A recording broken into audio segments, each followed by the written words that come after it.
In the fall of 2022, I was 36 years old and ahead of schedule, with a career I was good at, a woman I'd chosen carefully, and 4 years of savings in a joint account we'd built together without a single argument. What I didn't know was that by the following Thursday, every dollar of that account would be gone, and that Rachel had already been planning it for weeks. My name is Daniel. I'm a CNC programmer at a precision manufacturing facility in Columbus, Ohio, which means I write the programs that tell machines how to cut metal to within thousandths of an inch. A measurement off by a fraction scraps the part, and in that work you don't estimate and you don't guess, you verify. For 6 years I applied that standard to everything in my life. Rachel and I had been together since I was 30, unmarried but stable, sharing a 2-bedroom apartment in Westerville and a joint checking account we'd run together for 4 years without a single issue. Rent, groceries, utilities, no problems. The balance when this started was $33,000, with $14,000 of that being severance that had just cleared from a layoff and the rest 4 years of savings we'd built together. I thought I knew exactly what that account represented. I was right about everything except who was watching it. Before I go further, I want to be clear about something,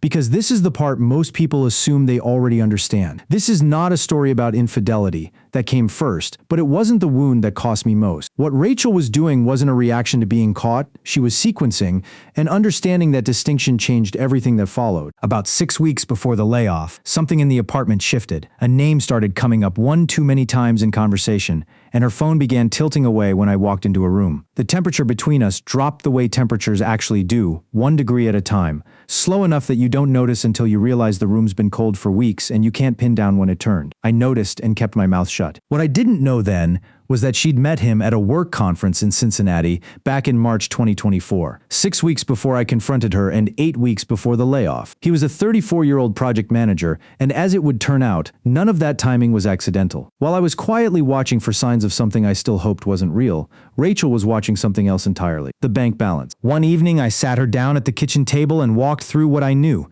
No raised voice. The same way I'd present a program before a production run. She didn't deny it. When she realized I had the full picture, something left her face, and it wasn't guilt or grief. That's when my father's words came back to me. He was a machinist who measured everything twice, and he'd once told me that a woman who gets caught cheating isn't heartbroken. She's dangerous, because once she knows the charm is gone, she stops grieving and starts calculating. I'd written that off as old-fashioned thinking when he said it, and I was wrong. 2 weeks after that conversation, my company announced a restructuring, and after 14 years I was in the cut. A 30-minute HR meeting on a Wednesday afternoon. 3 weeks later, $14,000 in severance wired into our joint account. Standing at the ATM watching the balance update, I knew right then that I should open a separate account that same afternoon. I didn't, and I've turned that over in my head more times than I can count. What I couldn't have known was that Rachel had already been loading boxes into a car the week before the account went to zero. The neighbors watched it happen and said nothing to me. On a Thursday morning at 7:42 a.m., a banking notification came through.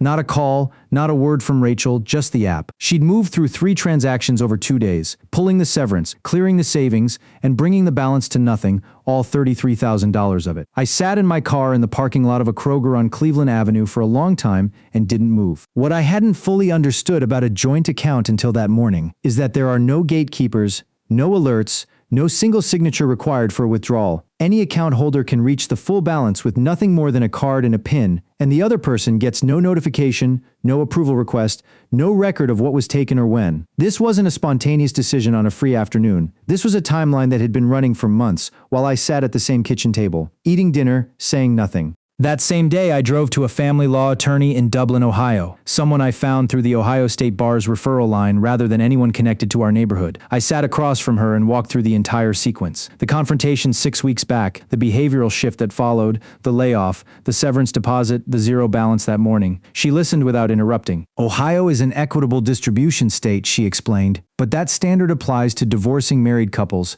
and Rachel and I weren't married. Under Ohio law, joint account disputes between unmarried partners fall under civil law, and on its face, Rachel's withdrawals were legal. What she pointed me toward was a second angle. Ohio Revised Code 2913/02, the civil theft statute, holds that taking property with the intent to deprive the owner can constitute theft regardless of account structure, provided intent can be demonstrated. A series of withdrawals made in the days immediately following a confrontation about infidelity, and immediately following a severance deposit the other party knew was coming, builds a documentable pattern. The case wasn't guaranteed, she told me, but the pattern was solid. Before I left, her instruction was simple. Go home, don't touch the account, don't move any shared property, and don't say a word to Rachel about any of this. That night, I kept my tone the same, kept my routine unchanged, and started building the file. Over the next 10 days, I pulled 4 years of bank statements with every deposit broken down by contributor, gathered the 3 withdrawal transactions with their exact dates and timestamps, pulled the wire transfer confirmation showing precisely when the severance cleared, wrote a full account of the confrontation with the date